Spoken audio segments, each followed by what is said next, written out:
Hello everyone, welcome to my channel. My name is Ellen. So for today, for Floral Friday, I'm going to do a tutorial on using the Hydra watercolor from Dr. P.H. Martins. Yes. Show you how I use it, how I liked it, what I think about it. I'm buying the supply, so you don't have to. And you might actually like the supply, or maybe you already have the supply. But this is a tutorial on how I paint these flowers, how I go about creating a floral bouquet, and using these special watercolors from Dr. P.H. Martins. If you've never tried them before, they're a lot of fun. You really don't own, you get this nice big jar and with a dropper, and you think you use a lot because it's liquid watercolor, but you hardly use any at all. It's so concentrated, you use a dropful, and I'll explain it in this tutorial. If you have any questions, please leave them in the comment section. Let me know if you use these watercolors, if you like them, if you hate them, if you have trouble with them. Love to hear all your comments.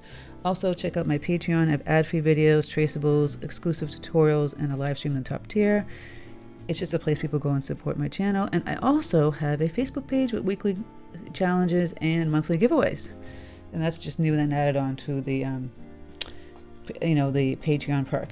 So, without further ado, let's play with the Hydra watercolor and paint a bright flower bouquet.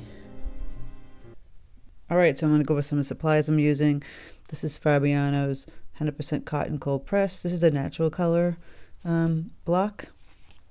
And I was playing with a bunch of different brushes. I have a Grumbacher 8.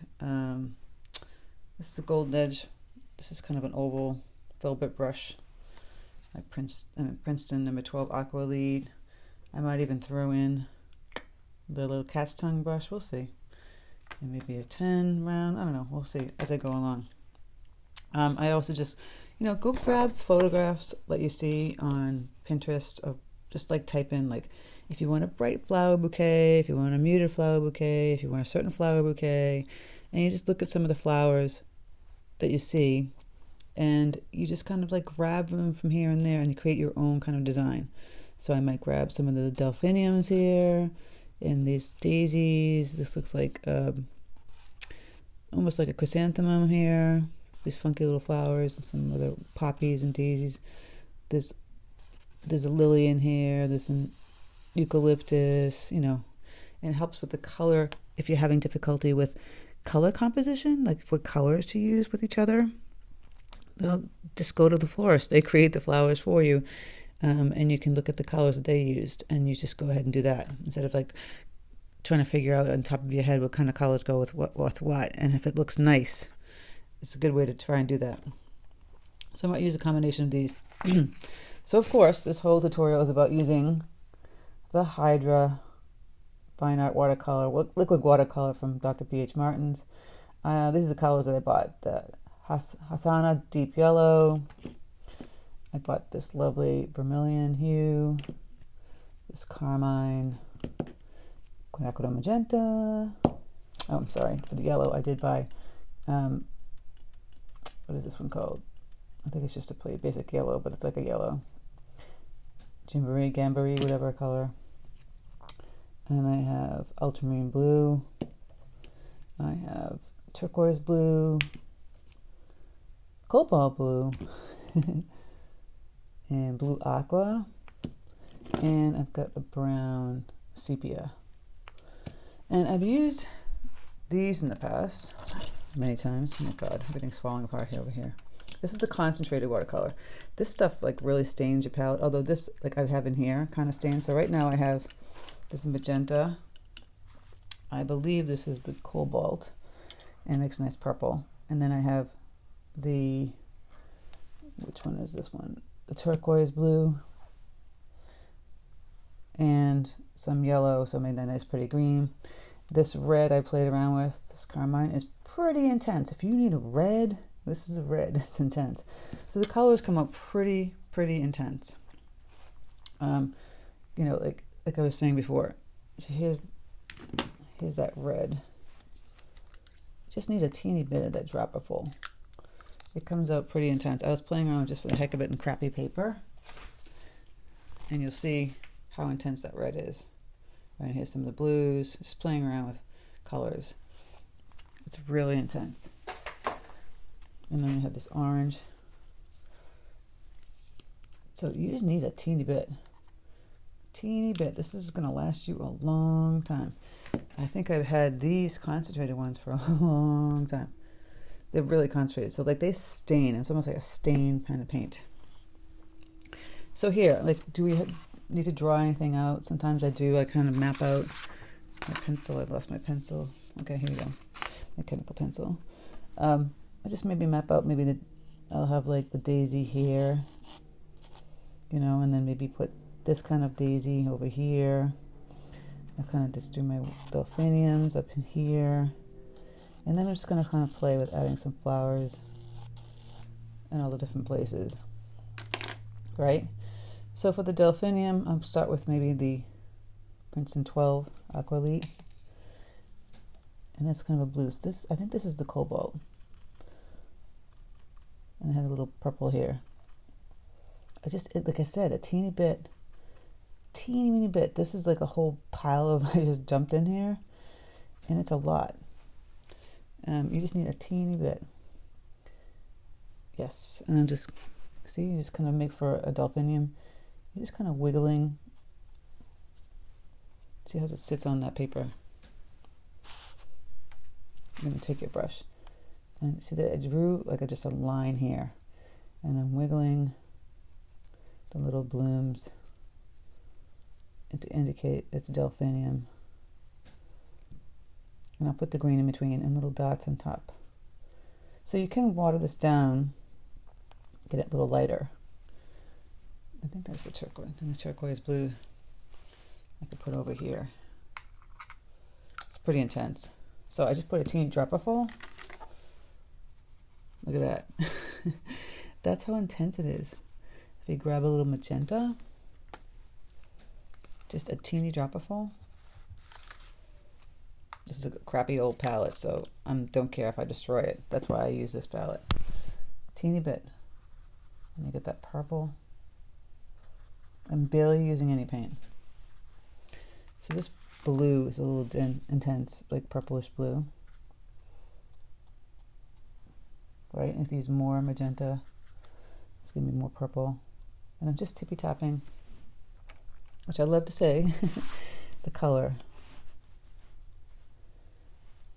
It can get pretty intense if you want it to be, like I said. And I'll add the cobalt. So just really kind of like, there's the line for the delphinium again. I'm just kind of wiggling, almost like V's going outward. And just like tapping up there. And then you can go grab your purple kind of colors. Or even just grab the, I just put that magenta in there. It's kind of pretty. Tapping color into color on the paper, not on your palette. Bright green. And that's pretty intense. I don't know if I'd keep that. And you can always just grab some magenta to dull it down. But what's great about these Hydra watercolors, like I said, a little teeny dropful is going to take you a long time to just use that. See, just going down with the color. And I'm going to add some green stems like this. I love this bright green. I tend to do the flowers first. So what's great about it is a filbert type brush. And we'll get that orange kind of color tone, which we have here. That. Play around with that. For that daisy, you can just hold it on the chisel side of it, and it makes the perfect petals for like a daisy. See how I'm just going to go like that? You just chisel it. It has a lot of uses. It's really great for peonies. Peonies, what do you want to call it? Get that red in there. Look how intense that red is. Add a little red. Blend that in there. So I'm just kind of chiseling those pretty leaves in there. Pretty petals. Pretty simple. By holding it on the side and just kind of moving it in like that. So I put some magenta over here. Look at just a little couple of dropperfuls. Such intense color. I have to water it even more. And we can do like almost like a peony here. I have the daisy over there, but see, just kind of chiseling it little daps. And you have like a peony type flower. Just the simple movement of this. And then I would wait till it dries and do another layer on top of it. Really kind of pretty, simple. You can do a closed one right there. Just 2 movements. That's it. That's it. Now I'm going to switch back and forth. I'm going to grab some of this yellow. Look, that's pretty bright yellow, pretty intense. So the colors are very intense. And I'll put a little wisps coming out of it so it has little legs kind of coming out. What I don't have, what I'd like to have for the white is like a gray color. So you have to make it with the colors, right? You already have a purple. Put some over here. And I'll grab that yellow. Make it a brown, and I'll grab some blue, green, and I'll grab some red, more blue. Gonna make my gray. See, add the red. Usually all 3 colors make a gray, and there's the gray. See? Add a little purple, so it's blue-gray. But this is the gray. And then I'm going to water that down because I don't want it really gray to make the petals. See, the yellow is still wet, and it's just going to blend right into that of the daisy. This red, you're going to find out, is so intense. You just need a little bit. A little bit goes a long way. See? Got a red rose kind of flower here.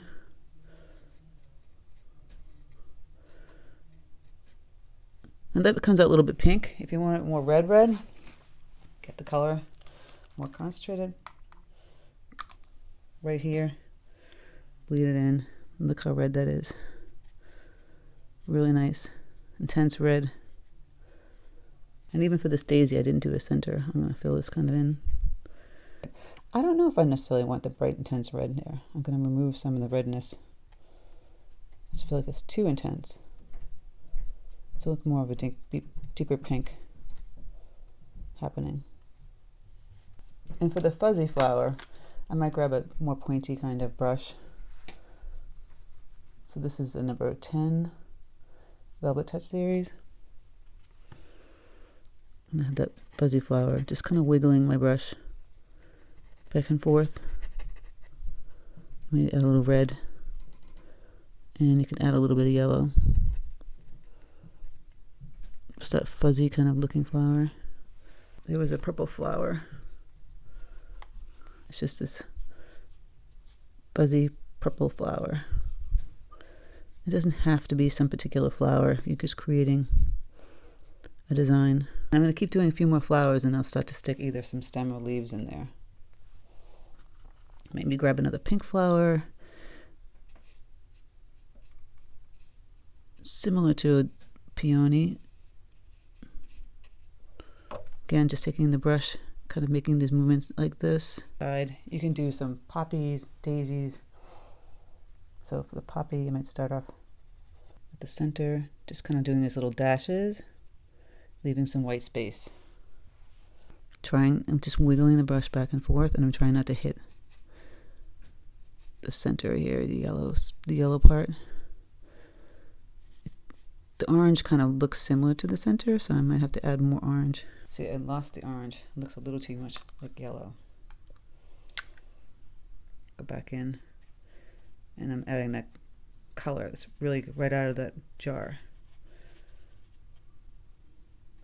I wanted a more intense orange, and there you go. Once these dry, like this peony, you can start to play with adding in another layer. Using a different brush for that. I'll get my chisel brush back. It always helps.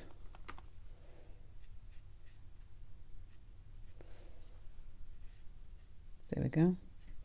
The 10 wasn't doing it, just didn't have that round edge to it. I'm gonna go in here, we'll blend in some of this color. Just playing with the brushes, you're moving this filbert brush around. Blooms, just like there, another pink one. Maybe you want another pink one out here.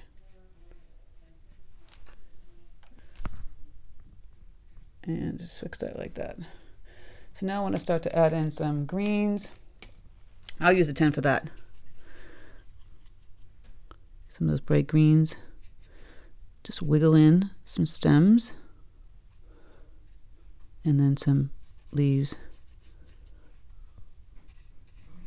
You could just do a simple leaf shape like that, or you can just do this little wiggle movement.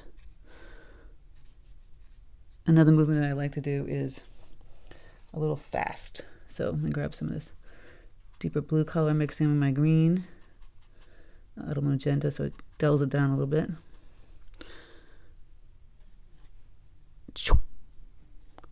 That kind of movement.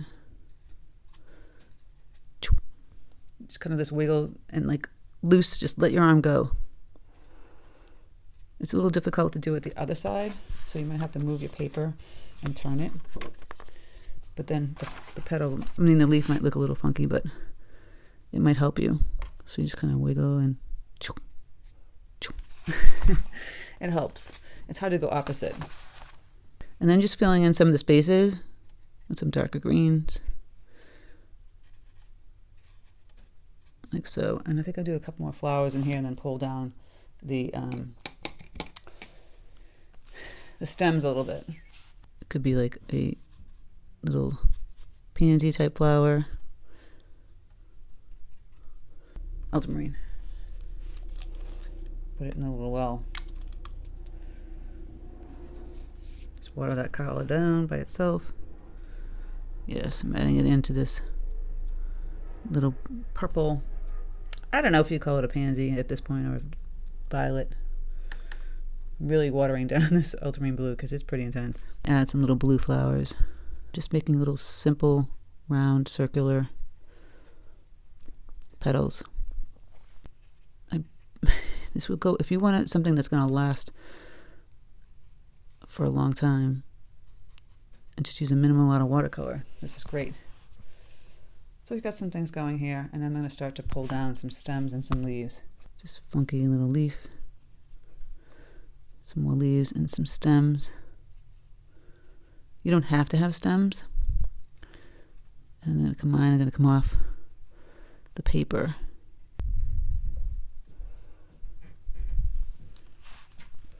Do need more stems though. Because how many flowers do we have, right? We have a lot of flowers. So we need to put a lot of stems in there. And I'm going to add the sepia. So we put in some stems. We can be sure they follow through, kind of going up. And I'm going to add some more yellow to my green over here. Woo! It got lost real fast. This dropper is not working very... Oh, of course, now it decides to work. Okay, that was kind of crazy, so I had to fix that a little bit. Put some more stems out this way. Even if they go out into the side, it doesn't matter. Mixing a bunch of different colors to get these greens. Right? And go up in here. You can kind of, I call it like hugging the flower with the greens on the peony. And this little daisy, and I'm just going to add some greens up this way. Just going to put in some fun little doodad stems. And some greens there. I always want to have some kind of loose stuff. You could fill the whole paper in if you want. Putting a little green in here. But what I wanted to show you is how concentrated these guys really are. And they're fun to play with. Of course, if you're like me, you spent like $1 million on products already. Do you need more stuff? Probably not. Really? Probably not. Did I need to have it? No, but I wanted to play with it. And the colors are really intense. So if you want to do some really bright stuff, these are your go-to for that. Like, these obviously are not finished yet, right? You have to go in and get the details in there a little more.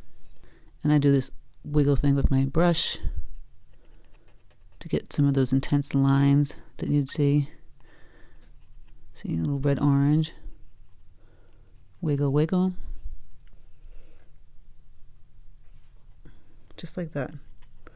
I'm barely touching the paper, by the way. Can you see that? And I use my pinky kind of hold my brush up. Kind of put some little lines in there as well. Listen, you can try and use a different color too altogether, like a blue or even something more intense. Is that red? Just wiggling and moving that brush around. Right, the purple should have some yellow in the center. Just add a little bit yellow. That's that bright yellow, how it's supposed to look. Put a little yellow into this. I don't know, it's a cross between a peony or just a teeny bit. It goes a long way. Look at that. Just, you can put little yellow dots in here in the center. And even this little fuzzy should have little lines. So now I'm going to add more concentrated magenta. Just tapping, moving the brush around a little bit. Wiggle like that. Same thing with the peony.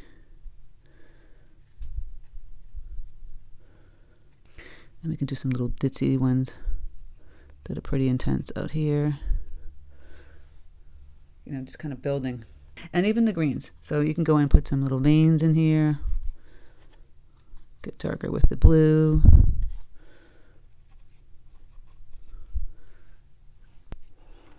I just like to do like little ditzy flowers, and that cobalt is really concentrated up here. It's kind of fun. And you can kind of go back in here and play around with some of this color in here. So it's my magenta, my cobalt. A bluish color, purple. Play around with putting some purple in there. Just a little bit darker, going towards where the greens are. Just change it up and adding some over here. That's all you do. You just kind of play around. For the little round blue flowers, you just do one little line, curl it. One little line. And again, like I said with the greens, just go back in. Where's my brown? I lost everything. Go and put some veins in here of the leaves. You can add some darker ones. You're just building, building, building. Like in here, there would be something here. And you can just fill in the little spaces with just some green itself. Like take this light pale chartreuse green and just kind of like tap in where the white spaces are and just kind of fill it in if you want it kind of crowded. And that nice little crowding kind of situation happening. Some more leaves and then some stems.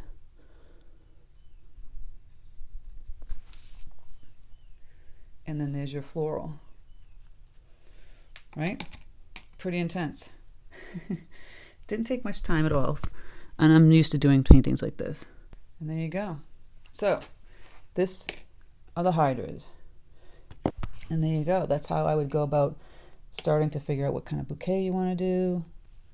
By the way, so here's the concentrated color. Again, a little teeny tap. Look how tiny that dot is. Oh yeah, so concentrated. This is a beautiful color. That is hyacinth blue. Gonna go over this purple with that. This blue, now I'm like, oh, why don't I paint something over here with this? This is gorgeous. If you're looking for a nice color, definitely get that concentrated. They might have it in the hydras too. And if they do, I would go back and get it. Oh, I'm adding it to these wonderful delphiniums. Love this color. It's a really intense, beautiful purple. Look at that. Just love it. So if you're interested in using, this is not a sponsored post. I just like to buy supplies and see how they work. And I haven't used these ones yet, the Hydra, but I have used these many times, and they're always intense color, amazingly beautiful color like you see here. So if you're interested, I just spent all the money for you. Lots of money. They had a big sale on Jerry's Artorama, and I went and bought a bunch of stuff. They have really great sales. I think they're much cheaper than Dick Blick. And that's that. Okay. So I hope you enjoyed this little Floral Friday. Just a little tester and seeing how these hydras work. If I love them or not hate them, I don't know. I like that you just use a teeny bit of it, and it's going to go for like probably a good few years. You don't ever have to buy it again for a while. And they sell like sets on sale too, if you want to just buy a set. If that's easier, you can't figure out what colors to get, the sets are nice to have. They just figure it out for you. And that's that. And so play around with your brushes. If you haven't had a filbert brush like this size, try it. I show there's many tutorials where you're just using it on the side and you're making these daisy petals and this great peonies, and you can even do roses and all kinds of flowers with it. All right, guys, I hope you have a fantastic weekend. Take care, and I'll speak to you soon.